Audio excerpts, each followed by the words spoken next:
আচ্ছা, এইটা দেখে বুঝতে পারছো কি আমি এটা কি দিয়ে বানিয়েছি? এইটা কিন্তু আমি ক্রিমের একটি কৌটা দিয়ে বানিয়েছি। সামনের থেকে দেখতে জিনিসটা এত কিউট লাগছিল, ফোনে কতটা কি লাগছে আমি বুঝতে পারছি না, কিন্তু সামনে জিনিসটা অনেক সুন্দরই লাগছিল।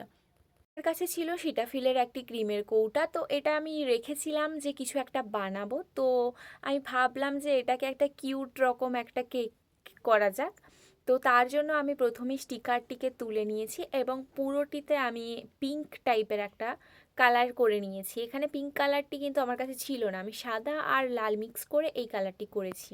এরপরে আমি দুটো ক্লেকে রোল করে সেটাকে দুটোকে পেঁচিয়ে নিয়েছি এবং যেই ডিজাইনটি তৈরি হয়েছে সেটা আমি কৌটাটিতে সামনের দিকে এবং নিচের দিকে করে নিয়েছি এবং ক্লেগুলিকে রোল করে আমি মাঝখানে কেকটার ওপর, তো ওখানে আমি রোল করে গোল গোল করে বসিয়ে দিয়েছি এবং করে নিয়েছিলাম ছোট্ট ছোট্ট 5টা না 6টা চেরি করেছিলাম, তো ওইগুলোকে আমি বসিয়ে দিয়েছি। চেরিগুলোকে দেখতে কিন্তু খুব কিউট লাগছিল, লাল কালার করে দিলে আরও সুন্দর লাগবে। তো আমি ওটা করে নিয়েছি। এরপরে আমি সেইগুলিকে ফেভিকলের সাহায্যে বসিয়ে দিচ্ছি।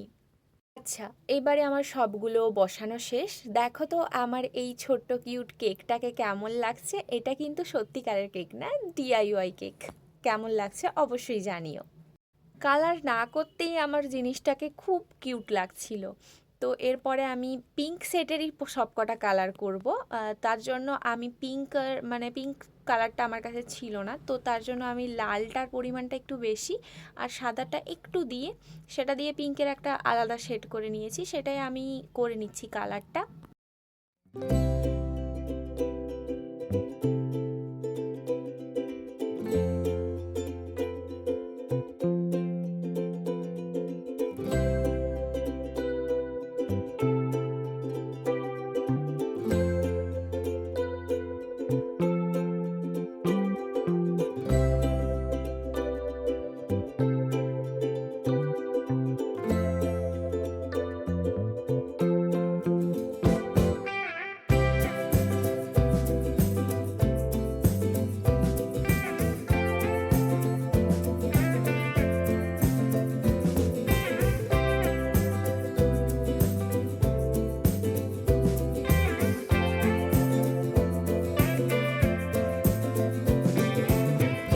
এরপরে আমি মাঝখানে যে চেরি আর গোল টাইপের যেই ডিজাইনটি করেছিলাম ওটাতে আমি পুরোপুরি লাল কালার করে নিচ্ছি।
আচ্ছা, কালার করার পরেই কিন্তু শেষ না। এরপরে আমি কালারটি শুকনো হয়ে যাওয়ার পরে আমি সুন্দর করে ভার্নিশ করে নিয়েছি। ক্লের কাজে ভার্নিশ না ব্যবহার করলে ঠিক জিনিসটা ফোটে না, ভার্নিশ ব্যবহার করলে তার আলাদাই একটা সৌন্দর্য চলে আসে।